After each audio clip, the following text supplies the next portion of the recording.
Assalamualaikum warahmatullahi wabarakatuh. Tabi pun. Hai everyone, saya di sini Deka Fitria dengan nomor pokok mahasiswa 19130230002 dari program studi pendidikan kimia kelas 4B. Saya di sini akan mempresentasikan hasil kerja saya untuk memenuhi tugas dari mata kuliah pembelajaran berbasis TIK yang diampu oleh dosen Ibu Lisa Tania SPD MSc dan Bapak Andrian Saputra SPD MSc. Tugas ini untuk memenuhi dari ujian tengah semester mata kuliah tersebut dengan materi atau KD yaitu 3.13 menganalisis peranan larutan penyangga dalam tubuh makhluk hidup. Larutan penyangga? Apa sih yang dimaksud dengan larutan penyangga? Sebelum menjawab pertanyaan tersebut, coba perhatikan gambar berikut ini. Yang pertama yaitu ada gambar sampo bayi, di mana sampo bayi ini jika terkena mata tidak terasa perih ataupun sakit. Dan sedangkan untuk sampo dewasa ini, bila terkena mata akan terasa sakit dan perih. Mengapa ya bisa begitu? Nah baik, coba sekarang perhatikan dengan cermat kemasan pada produk sampo bayi ini, yaitu terdapat tulisan pH balance atau pH-nya itu seimbang. Jadi pada suatu reaksi kimia itu terkadang hanya dapat berlangsung pada kondisi lingkungan yang mempunyai pH tertentu, di mana keadaan ini disebabkan oleh adanya sifat larutan yang dapat mempertahankan pH, yaitu disebut dengan larutan buffer atau penyangga.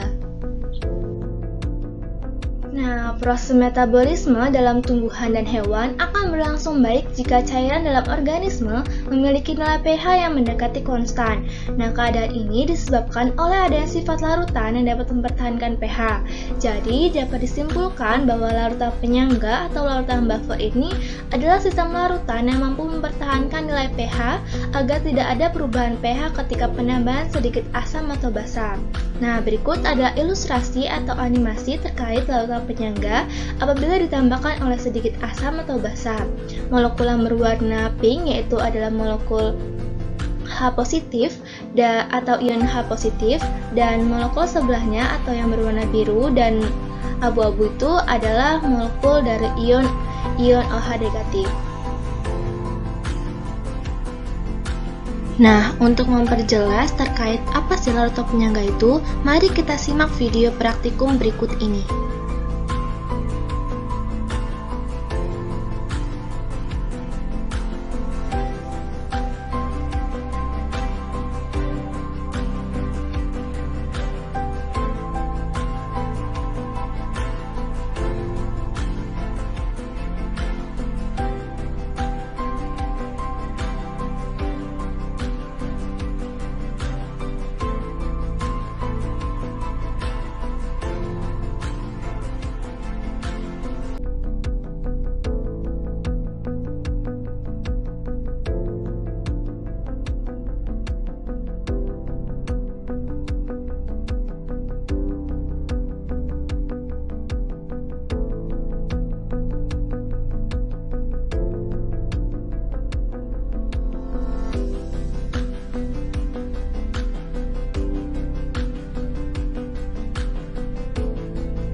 berdasarkan hasil percobaan yang telah dilakukan, yaitu terdapat larutan Aquades, CH3COH dan NH4OH yaitu yang mengalami perubahan drastis setelah ditambahkan sedikit asam atau basa, yaitu pada larutan Aquades pH awalnya adalah 7, namun ketika ditambahkan air, basa dan asam pH-nya berubah yaitu menjadi 10, 1, dan 7. Sedangkan larutan CH3COH yang pH awalnya adalah 3, ketika ditambahkan sedikit air, basa dan asam pH-nya berubah drastis yaitu menjadi 4, 4, dan 2. Sedangkan untuk larutan NH4OH yang pH awalnya adalah 11, ketika ditambahkan air, asam dan basa dan asam berubah menjadi 8, 13, dan 19. Sedangkan untuk campuran larutan CH3COH ditambah CH3CONA dan campuran larutan NH4OH ditambah NH4Cl ternyata relatif dapat mempertahankan pH-nya, yaitu yang pH awalnya adalah dari campuran larutan CH3COH ditambah CH3CONA yaitu adalah 5, ketika ditambahkan air sedikit basa dan asam yaitu pH-nya tetap yaitu 4. Sedangkan untuk campuran NH4OH ditambah dengan NH4Cl yang memiliki pH awal adalah 9, namun ketika ditambahkan sedikit air, basa dan asam pH-nya yaitu relatif tetap yaitu adalah 10. Nah, hubungan percobaan ini dengan produk sampul tersebut adalah bahwa terdapat larutan yang dapat mempertahankan pH larutan walaupun ditambahkan sedikit asam dan basa, yaitu contohnya campuran larutan CH3COH ditambah dengan CH3CONA dan NH4OH ditambah dengan NH4Cl. Nah, jadi disimpulkan yaitu pH balance pada sampul bayi yang harus mempertahankan pH agar tidak terlalu asam dan tidak terlalu basa ketika digunakan oleh bayi, karena kan kulit bayi, rambut bayi itu sangat sensitif. Yaitu mengenai jenis larutan penyangga. Jadi jenis larutan penyangga itu ada dua. Yang pertama ada asam dan basa. Nah, asam ini yaitu larutan yang mengandung asam lemah dan basa konjugasinya. Contohnya itu ada CH3COH dan CH3CONA. Nah, jadi pada larutan penyangga asam ini mengandung suatu asam lemah dan basa konjugasinya, di mana larutan penyangga asam mempertahankan pH pada daerah asam yaitu pH-nya kurang dari 7, yaitu dengan persamaan yaitu Ha aqueous atau asam lemahnya menjadi H positif aqueous ditambah dengan A negatif aqueous, di mana itu adalah basa konjugasinya. Sedangkan pada jenis larutan penyangga basa yaitu larutan yang mengandung basa lemah dan asam konjugasinya. Contohnya adalah NH4OH dan NH4Cl, di mana larutan penyangga basa ini telah saya sampaikan yaitu mengandung basa lemah dan asam konjugasinya, di mana dia mempertahankan pH pada daerah basa yaitu pH lebih dari 7. Nah, dengan persamaan yaitu B aqueous ditambah dengan H2O liquid atau sebagai basa lemah menjadi BH positif aqueous ditambah dengan OH negatif aqueous, di mana ia adalah asam konjugasinya. Berikut ini merupakan contoh bentuk molekul dari larutan penyangga, yaitu ada natrium asetat dan kalium asetat, di mana memiliki rumus molekulnya yaitu CH3COONA dan CH3COOK.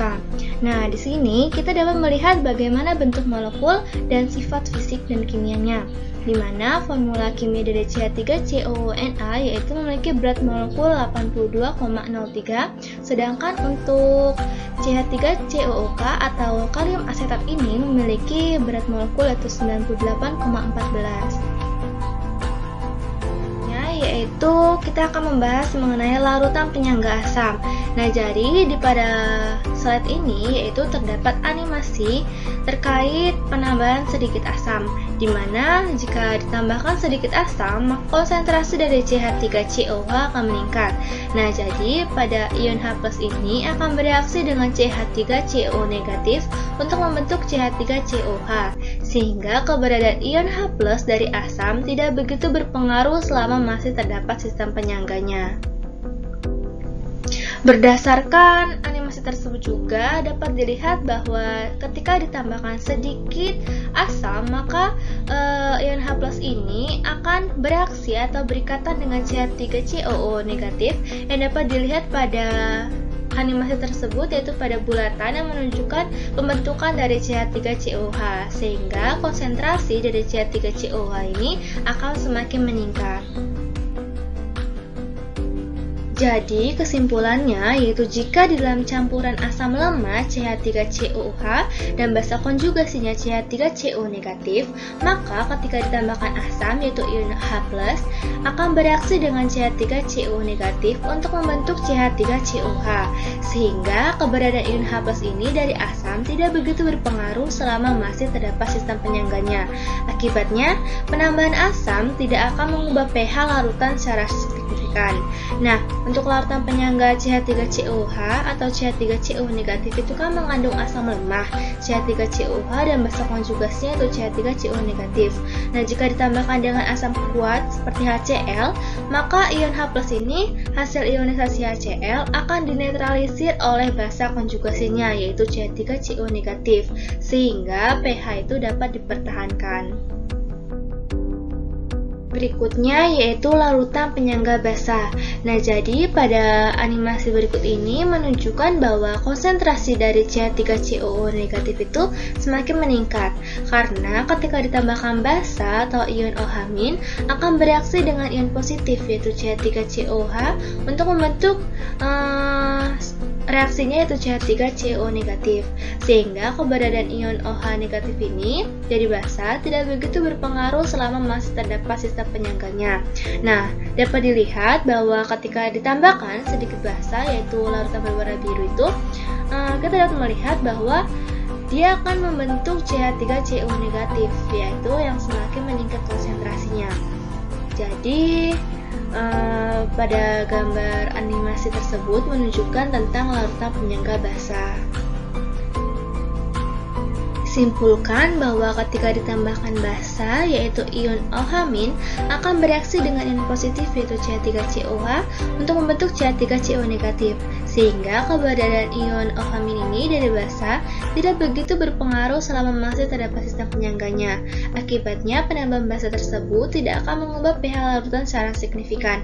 Nah, dalam animasi berikut ini kan larutan penyangga CH3COH atau CH3CO negatif itu jika ditambahkan seperti NaOH yaitu basa kuat, maka ion OH negatif ini hasil ionisasi dari NaOH akan dinetralisir oleh asam lemah yaitu CH3COH. Akibatnya pH dapat dipertahankan. Yaitu mengenai larutan penyangga dalam tubuh makhluk hidup. Nah, jadi dalam keadaan normal ini, pH dari cairan tubuh termasuk darah kita adalah 7,35 sampai 7,5. Walaupun sejumlah besar ion H+ selalu ada sebagai hasil metabolisme dari zat-zat, tetapi keadaan seimbang harus selalu dipertahankan dengan jalan membuang kelebihan asam tersebut. Nah, hal ini disebabkan karena penurunan pH sedikit saja menunjukkan keadaan kita sakit. Untuk itu, tubuh kita mempunyai hal-hal berikut ini. Yang pertama, yaitu ada sistem buffer, yaitu untuk mempertahankan pH tubuh agar tetap normal. Yang kedua, yaitu sistem pernafasan. Di sini dipakai buffer yaitu H2CO3 atau HCO3 negatif. Misalnya, konsentrasi H3O positif dalam darah itu naik, berarti pH-nya kita itu turun. Bila pH turun, maka pusat pernafasan kita akan dirangsang dan akibatnya kita bernafas lebih dalam sehingga kelebihan CO2 yang akan dikeluarkan melalui paru-paru. Nah, yang ketiga ini yaitu ginjal kita juga dapat menolong untuk mengatur konsentrasi H3O positif dalam darah agar tetap konstan dengan jalan yaitu mengeluarkan kelebihan asam melalui urin sehingga pH urin itu dapat berada sekitar 4,8 sampai 7. Lalu yang terakhir yaitu ada kegunaan larutan penyangga yang tidak hanya terbatas pada tubuh makhluk hidup, tetapi reaksi-reaksi kimia di laboratorium dan bidang industri juga banyak menggunakan larutan penyangga. Nah, reaksi kimia tertentu ada yang harus berlangsung pada suasana asam atau suasana basa. Seperti buah-buahan dalam kaleng perlu dibubuhi asam sitrat dan natrium sitrat untuk menjaga pH agar buah tidak mudah dirusak oleh bakteri. Mengapa tadi pada produk sampo bayi itu tidak terasa sakit saat terkena mata? Yaitu karena pada produk tersebut terkandung pH balance di mana terdapat larutan penyangga yang dapat mempertahankan nilai pH larutan agar tidak ada perubahan pH ketika penambahan sedikit asam atau basa, sehingga tidak menimbulkan rasa sakit atau perih pada saat terkena mata. Dan dapat disimpulkan juga bahwa larutan penyangga itu terdapat dua jenis. Yang pertama itu asam dan kedua basa, dimana kalau asam itu larutan yang mengandung asam lemah dan basa konjugasinya, sedangkan untuk basa yaitu larutan yang mengandung basa lemah dan asam konjugasinya. Demikianlah persentase dapat saya sampaikan. Kurang lebihnya saya mohon maaf. Apabila ada kekeliruan kata ataupun kesalahan kata, saya mohon maaf, dan kepada Allah saya mohon ampun. Saya akhiri. Wassalamualaikum warahmatullahi wabarakatuh. Terima kasih.